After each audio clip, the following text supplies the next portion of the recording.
Eh bien, chers frères, je vous le déclare quand ce dernier, le publicain, redescendit dans sa maison, c'est lui qui était devenu un homme juste plutôt que l'autre. Car qui s'abaisse sera élevé. Tel est le publicain. Mais qui s'élève sera abaissé. Tel est le pharisien. Mes chers amis, qu'est-ce qui distingue ces deux hommes ? Eh bien, essentiellement cela. Il y en a un, le pharisien, il ne fait que regarder les autres.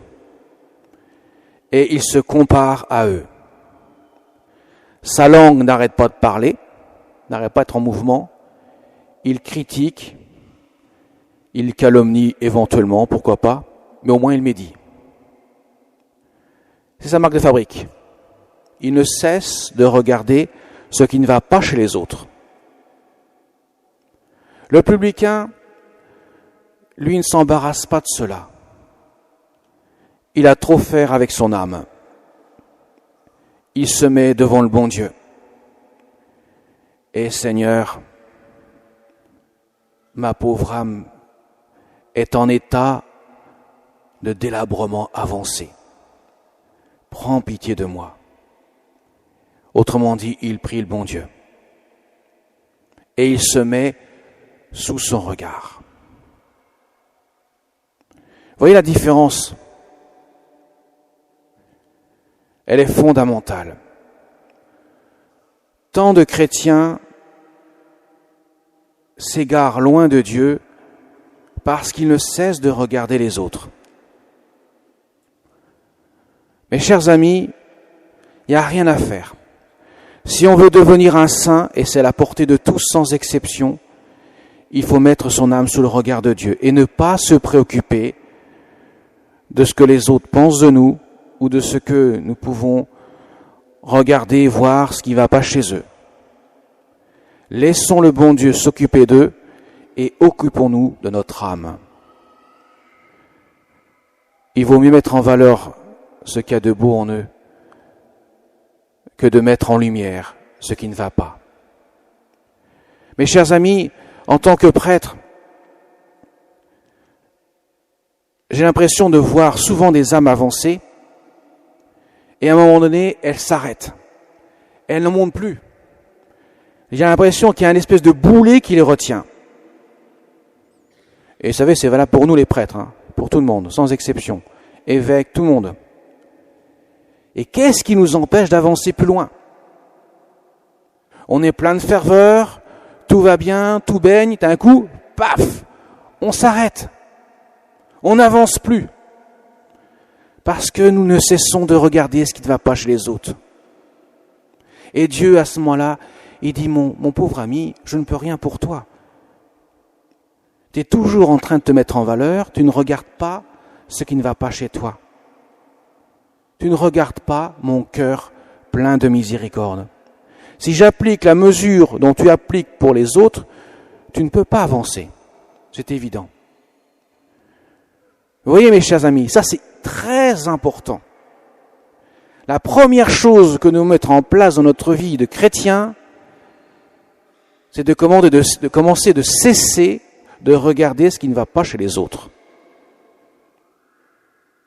Et de s'occuper de son âme en se mettant sous le regard de Dieu. Car il n'y a rien à faire.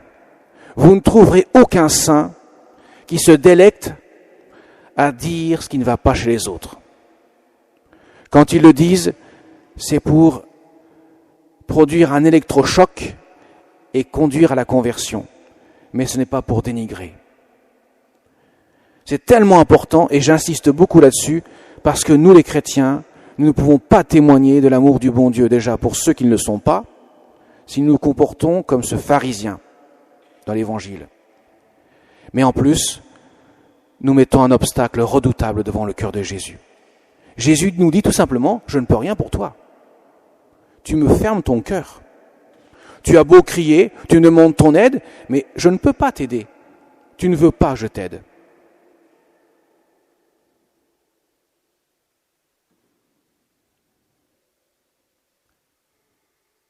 Jésus nous dit, pour que je puisse t'aider, il faut que tu acceptes ma volonté. Mais si tu n'acceptes que ta volonté à toi, tu veux que j'exauce que ta volonté, tu veux que j'exauce que tes intentions personnelles qui te tiennent à cœur, et tu te moques réellement de ce que moi je te demande à toi, qui est le meilleur chemin pour toi. Comment puis-je t'aider? C'est pas possible. Tu mets un frein, tu mets un obstacle à mon aide, à l'aide que je peux t'apporter. Et donc je ne peux rien pour toi. Regardons la Vierge Marie. Regardons ce modèle d'exemple qu'elle nous donne. Devant la croix, elle est dans cette intimité avec son Fils, avec son Dieu. Elle ne regarde pas le péché des chefs des prêtres, des pharisiens, des scribes qui crachent sur Jésus, qui le critiquent, qui se moquent de lui. Elle ne dit pas « Seigneur, c'est scandaleux, qu'est-ce que tu fais? Ces gens-là méritent un châtiment éternel. » Non. Dans son cœur, elle fait comme son Fils. Elle dit « Père, pardonne-leur, ils ne savent pas ce qu'ils font. » Voyez, mes chers amis, pourquoi les papes, depuis des siècles, nous encouragent à prier le chapelet, le rosaire, prier la Vierge Marie? C'est pour que nous puissions nous imprégner de son cœur immaculé, que nous puissions connaître l'Église de l'intérieur, et non pas seulement ce que nous en voulons qu'elle soit. C'est pour que nous puissions nous abandonner entre les mains du Seigneur, en toute confiance.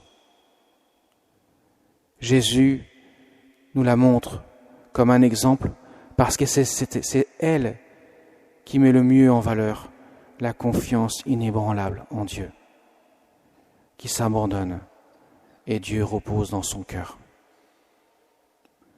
Vous voyez, mes chers amis, ce chemin de la vie spirituelle, il les concerne chacun d'entre nous. On ne peut pas se contenter d'être un chrétien de façade. On va à la messe le dimanche, on fait la prière chaque jour et on se donne bonne conscience, on est un bon chrétien. Ça ne suffit pas. Si nous ne mettons pas en œuvre l'amour de Dieu, la charité chrétienne dans notre cœur, nous n'avons rien fait. Mais rien.